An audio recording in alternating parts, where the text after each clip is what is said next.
এই ভিডিওতে আমরা জানব বিএনএস সেকশন 122 ধারা 122।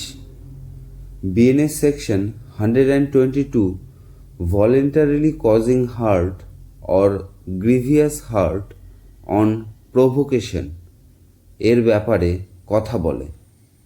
মানে কোনো ব্যক্তিকে উস্কানো হয়েছে এবং উস্কানোর পর সে আহত করেছে, সেটি ফিজিক্যালি হতে পারে বা কোনো অবজেক্টের দ্বারাও হতে পারে, তখন এক্ষেত্রে এই সেকশন লাগু হবে। এর ডেফিনেশন আছে, যদি কোনো ব্যক্তি কাউকে হঠাৎ প্রভোগ করার পর সেই ব্যক্তি কোনো অপরাধ করে, যেমন ধরুন এক্স নামের কোনো ব্যক্তি যে নিজের কাজে যাচ্ছে, সেখানে জেড নামের এক ব্যক্তি আসে এবং জেনে বুঝে এমন কথা বলে যাতে এক্স রেগে যায়। এখানে জেড কী করলো? এক্সকে জেনে বুঝে প্রভোগ করলো যাতে এক্স রেগে যায়, এবং এক্স রেগে জেডকে আহত করলো। তখন এক্ষেত্রে এটি মানা হবে এক্স এর এমন কোনো ইন্টেনশন ছিল না জেডকে আহত করার, আর না এক্স জানতো সে এমনটা করবে। এখানে জেড যে আঘাত পেয়েছে সেটি প্রভোগ করার জন্য পেয়েছে। এক্ষেত্রে এক্সের সাজা 1 মাস পর্যন্ত হতে পারে, সাথে 5,000 টাকা জরিমানাও হতে পারে, বা দুটোই হতে পারে। এটি কগনিজেবল অফেন্স।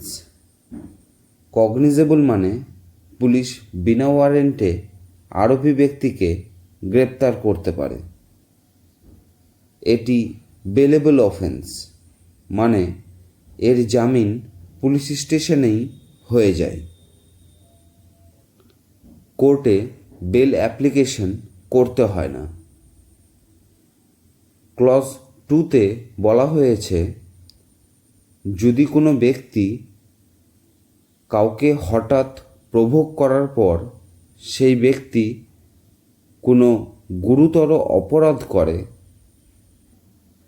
যেমন ধরুন এক্স নামের কোনো ব্যক্তি যে নিজের কাজে যাচ্ছে, সেখানে জেড নামের এক ব্যক্তি আসে এবং জেনে বুঝে এমন কথা বলে যাতে এক্স রেগে গিয়ে জেডকে গুরুতর আহত করলো, সেটি ফিজিক্যালি বা কোনো অবজেক্ট দিয়েও হতে পারে।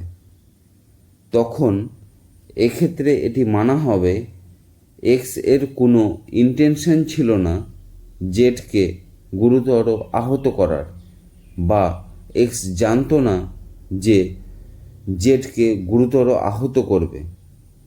যা কিছু অ্যাক্টিভিটি হয়েছে সেটি জেড এর হঠাৎ প্রভোগ করাতে হয়েছে। তখন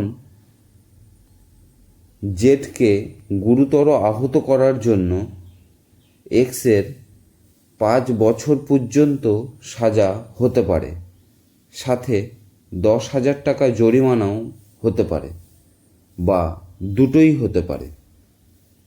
এই ছিল বিএনএস সেকশন 122। আশা করছি বুঝতে পেরেছেন। যদি কোনো কনফিউশন থাকে কমেন্টে জানাবেন। এই চ্যানেলে আমরা বিএনএসের প্রতিটি সেকশন বিস্তারিতভাবে জানব, খুব সহজ ভাষাতে, যেটি আপনি খুব সহজেই বুঝতে পারবেন। তাই চ্যানেল অবশ্যই সাবস্ক্রাইব করে নেবেন। ধন্যবাদ।